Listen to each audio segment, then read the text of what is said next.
Alors ici, on demande la longueur des antennes utilisées en FM, en TV bande 1 et TV bande 3.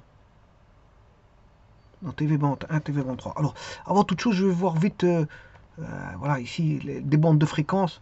Voilà, répartition acoustique et radioélectrique, ainsi que lumineuse. Voilà, de la TLF, ici, TLF, de la ELF, SLF, ULF, VLF,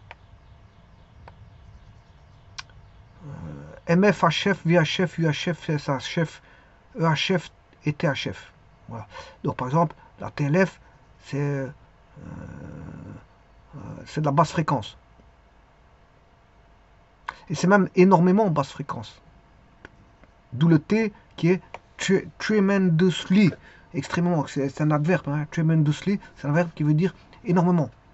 Voilà, tremendously low frequencies. Bon, donc ça c'est dans une gamme qui vous a indiqué, donc de 0,03 à 0,3 Hz. Voilà, et puis il y a une autre qui est de 0,3 à 3 Hz, c'est très petit ça. Bon. Ensuite on a le LF qui est extremely low frequencies, voilà, de 3 Hz à 730 Hz, et ainsi de suite. Bon, on a la SLF, super low frequencies, qui va de 30 Hz à 300 Hz. C'est des gammes de fréquences, hein, tout simplement. ULF, qui est l'ultra low frequencies, ultra basse fréquence, de 300 à 3000, et ainsi de suite. Bon, vous avez la VLF, very low frequencies, la LF, qui est low frequencies. Voilà, vous avez les fréquences qui sont données, les gammes de fréquences.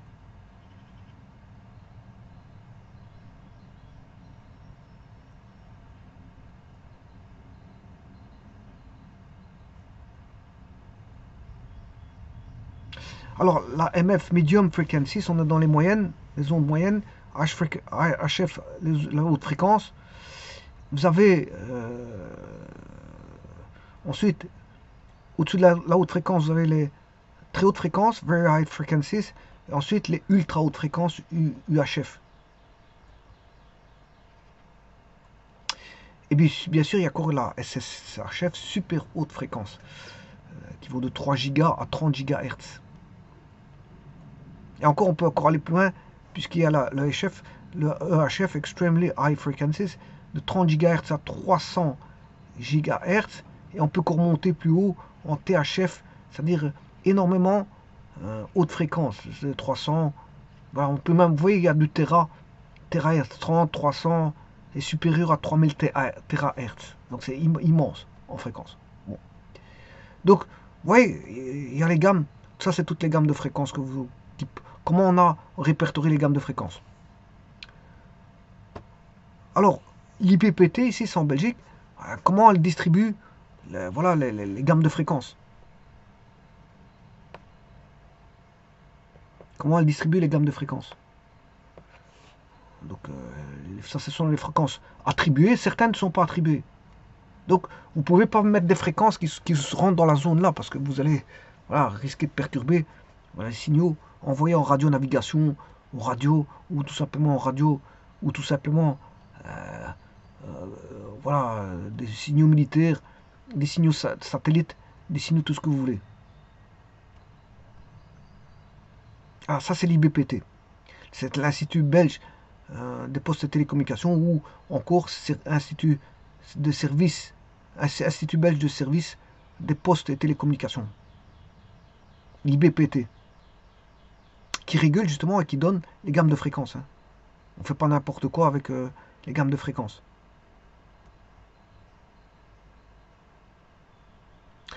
Voilà. Alors, les bandes de fréquences, elles sont là. On a les bandes 1, 2, 3, 4, 5. VHF bande 1, elle est là. C'est la très haute fréquence. Hein. Ensuite, on a la VHF bande 2. Alors, tout est indiqué. Hein. Alors, suivant les normalisations des balayages, voilà, d'écran TV, ben on avait des normes. Hein. Norme B, c'était 625 lignes. Norme E, c'est 819 lignes. Voilà, et ainsi de suite. Il y avait même le 405 lignes. Norme A. Alors, certaines sont analogiques et d'autres sont analogiques et numériques. Bon, maintenant, on a la numérique terrestre. Numérique, voilà, la numérique terrestre. La numérique terrestre, la TNT. Alors ici, vous voyez que la chaîne cryptée Canal+, en France, c'était la VHF bande 1. Mais il y avait de nombreux problèmes de réception. Donc voilà, ça l'a... En Belgique, les services publics diffusent en analogique son premier programme national en 2009. Enfin, en analogique, son premier programme national. Voilà. Et en 2009, la Suisse abandonne toute télédiffusion sur cette bande, c'est-à-dire la bande 2. Bande 1, je m'excuse. VHF bande 1. VHF bande 1. Bon, la bande 2, 87,5 à 108. Voilà. Ça, c'est pour la télédiffusion analogique terrestre. Donc, c'est-à-dire la TNT. Bande 2, VHF bande 2. Et la bande 3, ouais, donc 174 à 230, voire 174 à 223. Voilà. Ça, c'était historiquement pour l'analogique. Et puis, on a réaffecté, bien sûr, de la diffusion numérique là-dessus, qu'on appelle le DAB. Le DAB. Ou le DVB-T. Voilà.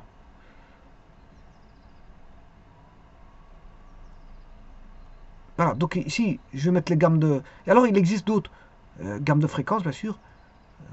Bon, ça, c'est l'attribution de certaines gammes de fréquences. 13F 239 à 200 MHz. Voilà, 13C 234 à 208 MHz. Après, il y a l'UHF bande 4 et l'UHF bande 5. Et là, c'est de 606 à 862 MHz pour l'UHF bande 5. Et l'UHF bande 4, c'est de 470 à 606 MHz. Voilà, tout ça, je mettrai en lien avec cette vidéo. Et donc, si vous avez pu constater quelle était, voilà, la bande 1, c'est de 40 à 68. La VHF bande 2, c'est la FM, de 88 à 108 MHz. Et la bande 3, il y avait deux gammes. Hein. J'ai pris celle de 174 à 223. Il y avait deux gammes. Je préfère pour la bande 4. Voilà. Et c'est, bien sûr, de la VHF. Simplement, tous les trois sont de la VHF. Hein. 1, 2, 3 sont de la VHF. Et 4 et 5, c'est l'UHF. Donc là, on a en VHF. Simplement, la bande 2, c'est la FM.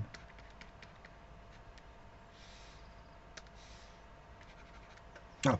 Et donc, maintenant, je vais calculer. J'ai déjà fait une partie, hein, je vous le dis tout de suite. Voilà. Comment j'ai fait? Bon, je vais chercher les gammes de fréquences. Bon, tout d'abord, j'ai mis une constante qui est, comme on est en mégahertz, méga c'est 10 exposant 6. Voilà. Et la vitesse de la lumière, de l'onde électrique ici, ou de l'onde en tout court, c'est une onde radio, une onde électromagnétique. Voilà, c'est une onde électromagnétique qui peut être ralentie par le support, on va se dire ça comme ça. Voilà, eh bien, l'onde, elle va à la vitesse presque de la lumière, puisqu'elle peut être ralentie par du câble, etc. On n'a pas forcément la bonne vitesse. Voilà, donc elle va à 300 000, environ celle de la lumière, 300 000 km à la seconde, c'est-à-dire 300 millions de mètres à la seconde. Voilà. Donc je les mets en millions de mètres par seconde. Ensuite, je vais chercher les gammes de la VHF qui est de 40 MHz, c'est 40A et 60A. CD, c'est la gamme, on va dire, VHF bande 1. 88-108, c'est la gamme VHF bande 2, donc la FM. Et la gamme 174-223 MHz, c'est la bande 3 en VHF. Voilà, donc j'ai toutes les gammes. Qu'est-ce que je fais? Ben, je vais diviser pour avoir la longueur d'onde. Je vais chercher la formule, tout simplement que voici. On sait bien que lambda égale CT, donc c'est C sur F. Donc voilà, je vais faire 300 000 divisé par la fréquence. Mais le problème, c'est que comme j'ai une gamme de fréquences, on aura une fréquence F1 et une fréquence plus haute ici. Par exemple, 80, 108 par exemple, hein, mégahertz, si je suis en mégahertz. Donc ça va me donner voilà, une valeur plus petite ici en longueur d'onde. Voilà, on aura lambda 1 et lambda 2. Alors je rappelle que lambda est inversement proportionnel. Si f est petit, lambda est grand. Si f est petit, lambda est grand. Si f est grand, lambda est petit. Donc là, on a une échelle de grand vers petit par là, pour les fréquences. Mais là, on a une échelle de petit à grand dans ce sens-là. Donc le plus petit sera là, le plus grand sera là. On a une inversion, c'est normal parce qu'ils sont inverses l'un de l'autre. Mais ils sont inversés par rapport à la vitesse de l'onde. Hein. Donc je fais 300 000, c'est-à-dire 300 millions de mètres à la seconde, divisé par la fréquence. Alors je commençais par la VHF bande 1. Donc j'ai commencé déjà, je fais B, alors 40 mégas, 68 mégas. Donc 300 000 c'est le B, 300 millions c'est le B. B divisé par C qui est 40 millions. Ensuite B divisé, donc 300 millions divisé par 68 MHz, ce qui fait ceci. Ça fait ça. Alors, là j'ai ceci, 7,5. Voilà. Alors je pourrais mettre au millième, au millième. Ensuite, je fais la même chose pour les autres. La bande de fréquence en bande 2, c'est 88-108. Donc je fais 300 millions divisé par 80 MHz. Voilà. Et je fais 6 fois la même chose. Hein. C'est-à-dire 6 calculs. 300 millions divisé par chacune des gammes de fréquences qui sont, je veux dire ici, 40, 68, 88, 108, 174, 200 et 223 MHz. Je les calcule toutes. Normalement, je dois en avoir 1, 2, 3, 4, B. Donc je fais B.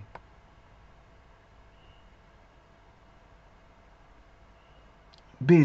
Donc je dois diviser le B par respectivement C, D, E, F, G, H. B, C, D, E, F, G, H. Voilà, c'est fini. J'ai toutes les longueurs d'onde. J'ai toutes les longueurs d'onde. Donc, ce qui veut dire que, par exemple,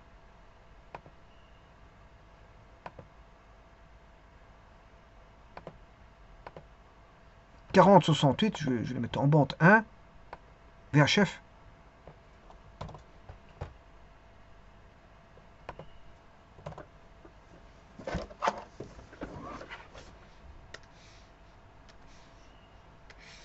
Donc ici on a 40. Alors je vais tout mettre en mégahertz. Hein. On sait bien que ça en mégahertz.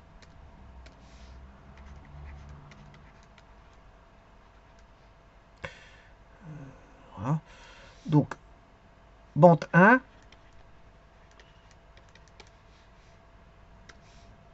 « 40, 68. Bande 2, 88, 108.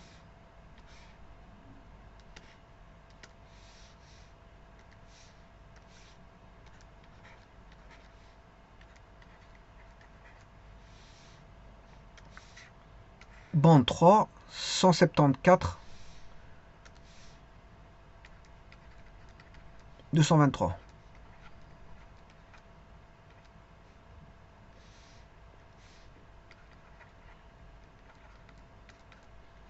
Bande 3.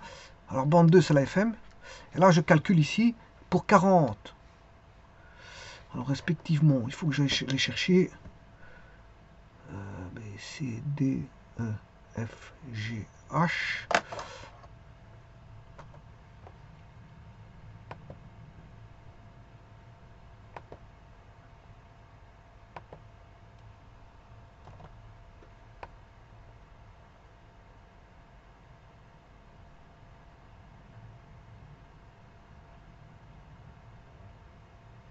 C'est 2, 3, 4, 6, 7, 5.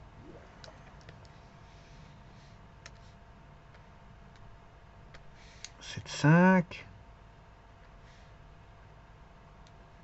4, 41,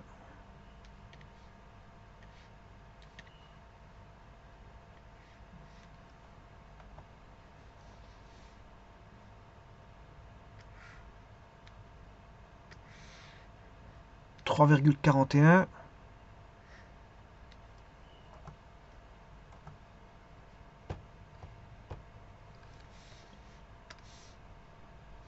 Donc 7,5,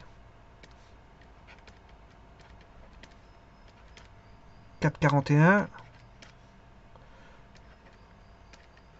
3,41,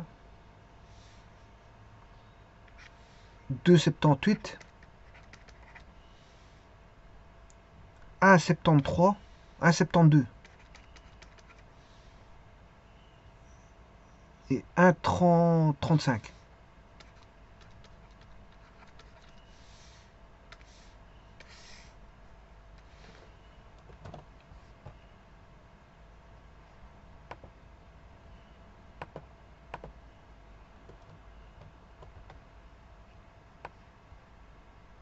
C'est 5.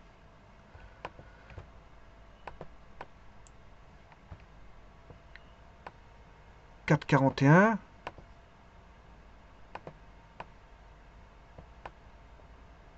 3,41. 2,78. 1,72. Et 1,35.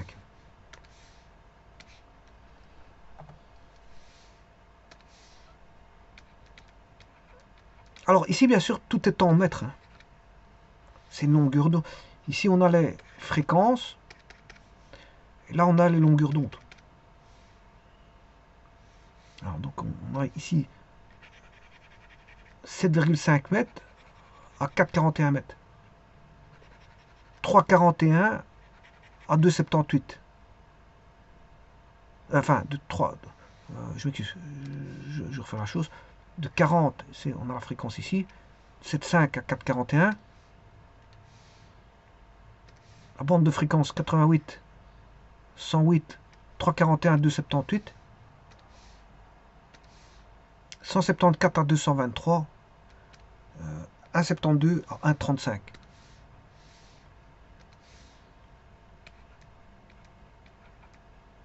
Bon, ça c'est une chose. Alors maintenant, je vais calculer les hauteurs. Alors, les hauteurs, je peux vous dire que c'est environ, plus ou moins, environ 5% plus petite que la demi-longueur d'onde. Hein. Environ 5% plus petite que la demi-longueur d'onde. Bon, je ne vais pas calculer ce 5%, bon, voilà. Mais, disons qu'ici, on peut même le voir ici. De quelle longueur d'onde d'antenne ai-je besoin pour quelle fréquence?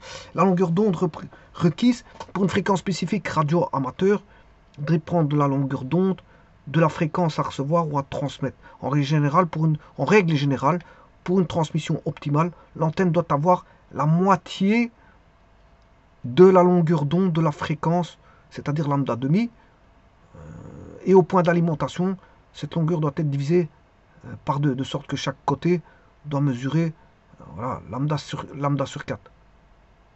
Pour calculer la longueur d'onde, il faut diviser la vitesse de la lumière, environ 300 millions de mètres par seconde, par la fréquence en Hertz. Bon, ça j'ai déjà fait, hein, la longueur d'onde, je l'ai déjà fait. Le résultat donne la longueur d'onde en mètres, voilà. Pour obtenir un quart de la longueur d'onde, diviser cette valeur par 4. Par exemple, pour la fréquence de 1,45, bande 2 mètres, il faut une antenne d'environ 0,5 mètres.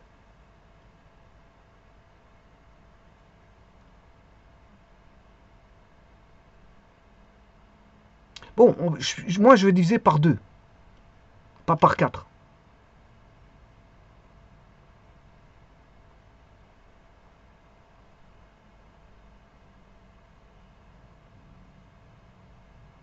Donc en règle pour une transmission optimale, l'antenne doit avoir la moitié de la longueur d'onde, de la fréquence, lambda demi. Et au point d'alimentation, cette longueur doit être divisée par 2, de sorte que chaque côté doit mesurer lambda sur 4. Bon, moi je veux diviser par 2. Je vais diviser par 2. Et normalement, il faut prendre 5%, diminuer de 5%. En gros, pour avoir une précision voilà, de l'antenne. Bon, mais ici, je ne vais pas faire ça comme ça. Je vais prendre juste la division par 2. Donc, c'est-à-dire, c'est IJKLMN, I J K L M et N. on a 3,75 mètres. Donc l'antenne est entre 2, voilà, elle va de 2,205 à 3,75. L'autre antenne, elle va de 1,38 à 1,70.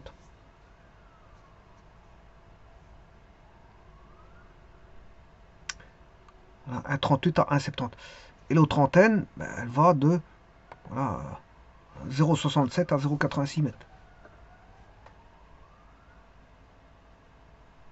Bon, plus la longueur d'onde est petite et plus la longueur d'antenne est petite. Hein. C'est évident, puisqu'on divise par 2. Sinon, petit, déjà à la base, on aura quelque chose de petit. Alors, tous les liens que j'ai en possession, je les mettrai je veux dire, pour que vous puissiez accéder à ces liens. Je vous remercie.